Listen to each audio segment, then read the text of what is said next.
Hello everyone, চলে আসলাম আজকে তোমাদের সাথে একটা ছোট্ট রেসিপি নিয়ে। তো আজকে আমি বানাতে চলেছি ফিশ চপ। আর প্রথমে কিন্তু আমি এখানে 4 পিস আড় মাছ নিয়ে নিয়েছি। আর এই আড় মাছগুলোকে আমি নুন আর একটুখানি আদা রসুন বাটা দিয়ে সিদ্ধ করে নিয়েছিলাম। আর এই যে সিদ্ধ করার পর এখানে এখন আমি এগুলোর থেকে কাটা ছাড়িয়ে নিচ্ছি। যেহেতু আড় মাছে খুব বেশি কাটা থাকে না, তাই জন্য অতটা প্রবলেম হয়নি কাটা ছাড়াতে। আর এরপর একটা আলু সিদ্ধ করে আমি সেটা আড় মাছের সাথে মিশিয়ে নিচ্ছি। আর আমি কিন্তু আড় মাছটাকে একটু ভিনিগার দিয়ে মাখিয়ে রেখেছিলাম।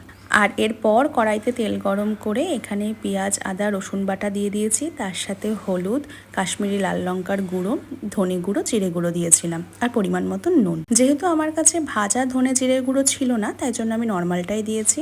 আর ফিশ চপ যেহেতু, তাই একটুখানি ভাজা বাদামও এখানে ক্রাশ করে দিয়ে দিয়েছি। আর এখন পুরটা রেডি হয়ে যাওয়ার পর ঠান্ডা হয়ে গেলে আমি এখানে যেভাবে ভেজিটেবিল চপ করে ঠিক সেরকমভাবে শেপ দিয়ে নিচ্ছি। যেহেতু কৃষ্ণেন্দু ছিল না, পুরো ভিডিওটাই আমাকে একা করতে হয়েছে, তাই অতটা সুন্দর করে না আমি একা নিজে হাতে ভিডিওটা নিতে পারিনি। দেখলেই পাপাও ছিল। তো এদিকে ফিশ চপগুলো তো হয়ে গেছে শেপ দেওয়া। আর এখন আমি এখানে চালের গুঁড়োর মধ্যে একটুখানি গোলমরিচ গুঁড়ো দিয়ে ফিশ চপগুলোকে একবার করে ব্যাটারে ডুবিয়ে এখানে বিস্কুটের গুঁড়ো দিয়ে নিচ্ছি।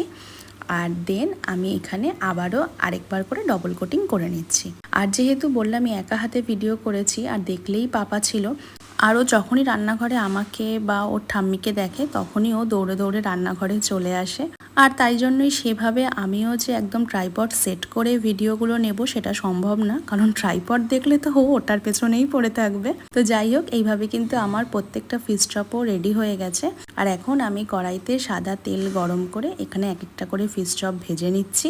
খুব সাধারণ একটা রেসিপি, আমি জানি তোমরা অনেকেই হয়তো এগুলো করতে পারো, তাও আমি যেহেতু করলাম ভাবলাম তোমাদের সাথে একটু শেয়ার করি। আর আমি কিন্তু ফার্স্ট টাইমই আজকে ফিশ চপ বানালাম। আর ভেটকি মাছ ছিল না বলে আড় মাছ দিয়েই করলাম। আড় মাছ দিয়েও কিন্তু খেতে বেশ সুন্দর হয়। আজকের ভিডিওটা এই পর্যন্তই রাখলাম। তোমরা অবশ্যই কিন্তু কমেন্ট করে জানিও ভিডিওটা কেমন লাগলো।